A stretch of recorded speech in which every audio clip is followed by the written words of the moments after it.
Hi guys, it's an absolutely beautiful day down here in sunny Wexford. Lovely. Walk away from the sun because while I love it, it gives me a bit of a migraine and I hate wearing glasses. Just after doing a swim, I look at the beard, it's getting really bushy. Like Jim Broadbent in Hot Fuzz. A great big bushy beard. Yeah, one thing you haven't got. So yeah, I was just thinking about how I was gonna do this video, but I think it's an interesting one, right? So I'm very bad at overanalyzing a situation. I think it comes with being autistic and having anxiety, you know, is that we're scanning everything all the time. This certainly helps. Like, look at this, it's just so peaceful. Oh, it's beautiful. Oh, look at that. Just that sound, that sun as well.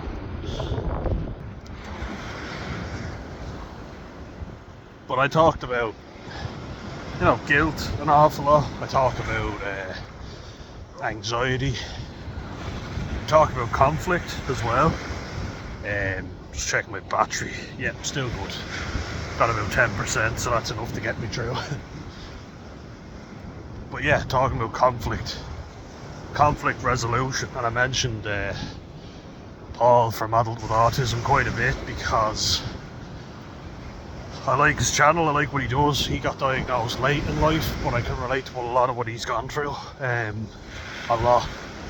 Being a people pleaser and putting everybody else first without ever looking after yourself and your needs. He said, because I asked him, I was asking would he be interested in making a video, and I think I'd love to get his opinion on his personal experience. Because I get the sense, I got the sense that he didn't like dealing with confrontation, and from his own words, like, he doesn't. He hates it, and I understand that completely, And I'm a big fella, like I look like I can handle myself in a confrontation, and usually I can, reasonably well. But there's something interesting now, and I really I kind of sat with it for a second, and just really thought deeply about it. And I thought, why is this making me anxious? Why is the thought of doing this making me anxious? As you say, the joys of being autistic and psychoanalyzing things. But I like to reflect as well. I like to reflect because I like to learn from situations and deal with them better the next time. All that being said, what I was doing yesterday was we were with the kids from our youth group, the teenage kids. Nice kids, all fairly easy going, I would say. Not much trouble with them at all fairly pleasant. I was joking with one of them because he gave me Sprite on Friday and I got violently sick. I was like, did you spike me? Because he always jokes about, he's a dark sense of humour but in a funny way, and he was like, well, I have one piece of evidence to back up my claim. I drank some as well. I was like, fair point. But anyway, went to see Sketch, really good movie, I'd recommend it. I'm just going to check my battery now, yep, alright, we've got enough. But yeah, I went to see Sketch and went in, and a big group of us, me and two girls that I work with. Well, one of them's an older woman. She's older anyway, she's not an old one, but she's got a son that's older than me, so there's one that's my age as well, a girl that works with us. We went in, and then these four, let's say teenage kids as well, young teenagers, they came in. Two lads and two girls.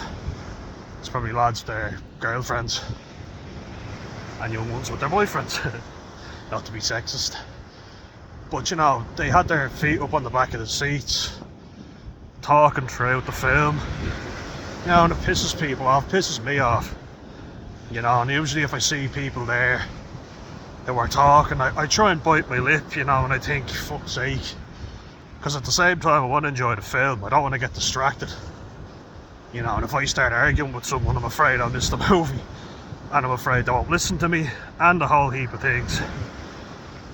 But I was working up the courage, and I was like, will I say something to them, because I didn't want our kids not enjoying the film because of people talking and being rude. And I thought, why am I anxious to go over to them? I'm anxious to go over for a number of reasons, but I don't want to look like a dickhead, whinging and moaning. Don't want to miss the film, because sometimes you can still hear the movie and it'll take more hassle. You might miss something because you're going over whinging at someone. But just the thought of speaking to someone, that actually makes me nervous. Never really appreciate that. I still have difficulty just communicating with people, even in an amicable way, so if it's a confrontational way, of course I'm going to be more anxious. But I said it to them, sorry guys, would you please just keep it down, could you stop talking, because our kids can't hear the movie. So I knew